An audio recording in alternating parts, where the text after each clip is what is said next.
안녕하세요. 오늘은 이어서 납세 의무 소멸 파트 보도록 하겠습니다. 보시면 일단 우리 앞서 본 게 납세 과세 요건이었어요. 그래서 과세 요건이 충족이 되면 그 어떤 세율이랑 납세 의무자랑 과세 물건이랑 과세 표준들이 성립되면 우리가 나중에 이제 배우겠지만 이제 납세 신고 또는 납세 고지를 통해서 확정되고 그 확정된 관세가 납부함으로써 보통은 소멸을 하는데 그게 납부를 안 하고 관세가 소멸될 수도 있습니다. 그게 이제 하나하나씩 이제 보실 건데 첫 번째로 나오는 게 관세 부과권 제척 기간이에요. 그래서 보시면 첫 번째가 말부터 일단 이해를 해야 되는데 부과권이란 말이 앞으로 계속 나올 겁니다. 굉장히 중요하게 다뤄질 건데 부과권이라는 건 어렵게 생각하실 필요 없고 우리가 수입 신고를 하면 결국에는 이제 관세를 납부를 해야 될 때 납세 고지서가 있어야 뭐 그런 고지서를 들고서라도 이제 세관에 가거나 은행에 가서 납부를 할 거잖아요. 그래서 부과권은 납세 고지서를 날릴 수 있는 어떤 권리, 세관의 권리라고 보시면 됩니다. 그래서 그렇게 이해하시면 되고 제척기간이란 말은 어떤 법률적으로는 어떤 권리의 존속기간이에요. 존속기간이에요. 그래서 제척기간 이 안에 이 부과권이 계속 존속한다는 뜻입니다. 그래서 제척기간이 계속 흘러간다는 건 부과권이 점점 더 소멸에 가까워진다는 뜻이에요. 뭔 말인지 이해가 좀 어려우실 텐데 일단 보시면 자, 첫 번째 일반적인 제척기간이라고 한다면 관세는 해당 관세를 부과할 수 있는 날부터 5년 여러분들은 이것만 외우시면 돼요. 5년이 지나면 부과할 수 없다. 더 이상 납세 고지서를 날릴 수가 없다라고 이해를 하시면 되겠고 다만 이제 부정한 방법은 여러 가지가 있겠죠. 뭐 좀 속임수가 있다든지 허위 혹은 탈루 혹은 탈세를 하기 위해서 그런 부정한 방법으로 관세를 포탈하거나 환급 또는 감면받은 경우에는 관세를 부과할 수 있는 날부터 10년이죠. 10년. 그래서 여러분들이 아셔야 될 거는 뭐 부과권이 뭔지 제척기간이 뭔지 그냥 수상적으로만 이해하시면 되고 핵심은 원칙은 제척기간은 5년이고 부정한 방법으로 뭔가 감면이나 환급받은 경우에는 그 더블 10년 동안 이제 부과할 수 있다라는 거죠. 10년이 지나면 부과할 수 없다니까 10년까지 부과할 수 있다. 즉 납세 고지를 날릴 수 있다. 누가? 세관이 날릴 수 있다라는 얘기고 자, 바로 2번 관세부가 제척기간의 기산일입니다.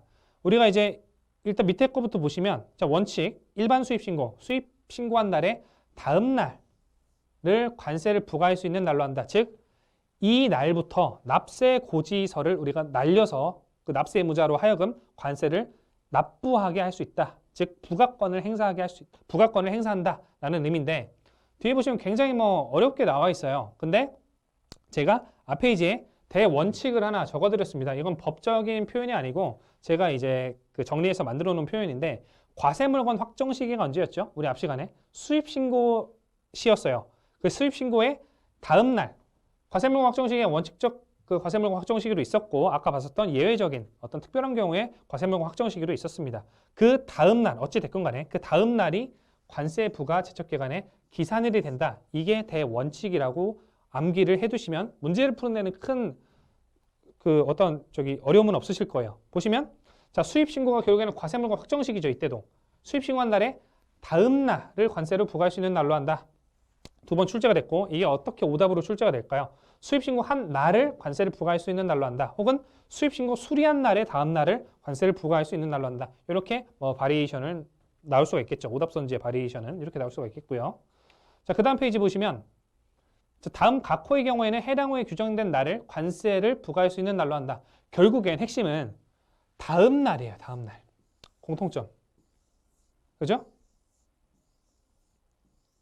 보이시죠? 그래서 어찌됐건 간에 여러분들이 이거를 결국에는 다 이해를 하셔야 되는 게 최우선인데 결국에는 시간이 너무 없다. 그렇게 한다면 자 제척기간에 대해서 물어봤다. 제척기간의 기산일은 언제냐? 그러면 뒤에 다음 날이라는 용어가 붙어 있는지 안 붙어 있는지만 확인한다면 그 맞출 확률이 80% 이상 올라갑니다. 보통은 오답이 어떻게 출제되냐면 그 사실이 발생한 날 이러고 끝나버려요. 그럼 그게 정답일 확률이 매우 높겠죠. 그래서 일단 근데 설명을 좀 드려보자면 자 정상적인 수입 통관 절차를 거치지 않는 경우에는 그 사실이 발생한 날, 즉 과세물건 확정의 예외적인 어떤 시기가 발생한 경우에는 그 시기에 다음 날이 될 거고 의무불이행 등 사유로 감면된 관세를 징수하는 경우 감면된 관세는 항상 감면이라든가 분할납부라든가 환급 이렇게 납세의무자한테 혜택을 주는 제도는 의무가 부여가 돼요. 그래서 그 의무를 부여하지 않으면 감면했던 어떤 혜택이나 분할납부해줬던 혜택 그리고 환급해줬던 혜택을 다 이제 박탈을 시켜버립니다. 그 박탈이 그 감면된 관세였으니까 얘를 다시 징수를 한다는 거죠. 징수를 하려면 어떻게 해야 돼요? 결국에는 납세 고지서를 날려야 되는데 언제 날릴 수 있느냐? 제척기간이 언제부터냐? 그 사유가 발생한 날의 다음 날이라는 거죠. 그리고 밑에 이제 보세건설장이라는 표현이 또 등장합니다. 보세건설장은 아까도 말씀드렸듯이 수입신고와 수입신고 수리일이 너무나 멀리 차이가 있었어요. 근데 그 중간에 또 뭐가 있냐면 이 과목에서 배우겠지만 건설공사 완료보고 한 날이란 이런 특정한 날과 특허기간이 만료되는 날이 올 수도 있어요. 내가 보세건설장으로 특허를 5년 받아놨는데 나중에 보니까 이게 건설기간이 5년 이상 되더라. 이게 최소한 8년은 되겠더라. 그렇게 한다면 일단 5년이 되는 날이 만료되는 날이잖아요. 그 만료되는 날과 혹은 5년 전에 건설공사 완료를 해버렸다면 특허 받은 기간보다 일찍 완료를 해버렸다면 이 둘 중 날 중 먼저 도래한 날의 다음 날이 이제 이 시기 제척기간의 기산일이 됩니다. 즉 지금 여기서 고칠 수 있는 바리에이션은 뭐예요? 늦게 도래한 날, 내 다음 날 또는 이 다음 날을 없애버리든가 이렇게 해서 오답선지가 출제가 될 수 있겠고요. 자, 다음에 랍은 보시면 과다환급 또는 부정환급 등의 사유로 관세를 징수하는 경우 환급한 날에 바로 다음 날 징수를 할 수 있고 그 밑에를 이제 쭉 읽어보시면 다 마찬가지입니다. 얘는 이제 출제가 된 적이 없겠네요. 그래서 일단 자 결론 제척기간은 다음 날을 기산일로 한다. 일단 외워두시고 이걸 외워두셔야 나중에 이런 비슷한 게 하나 나옵니다. 다음 날에 다음 날이라는 개념이 나오는데 일단 지금 보고 계시는 제척기간에 대한 기산일은 무조건 다음 날이 된다라고 일단 이해하시고요.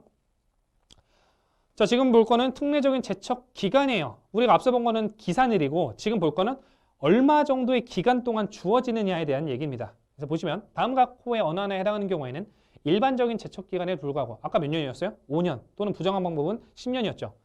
그런 일반적인 제척 기간에도 불구하고 1부터 5까지의 결정, 판결이 확정되거나 회신을 받은 날부터 1년, 1부터 5가 여기서부터 이제 뒤에 나오는 5번까지. 네, 5번은 지금 출제된 적이 없죠. 그래서 조금 소홀하게 보셔도 되는데 1, 2, 3, 4번은 한 번씩 다 출제된 경험이 있어요. 보시면 자 한번 쭉 읽어볼까요?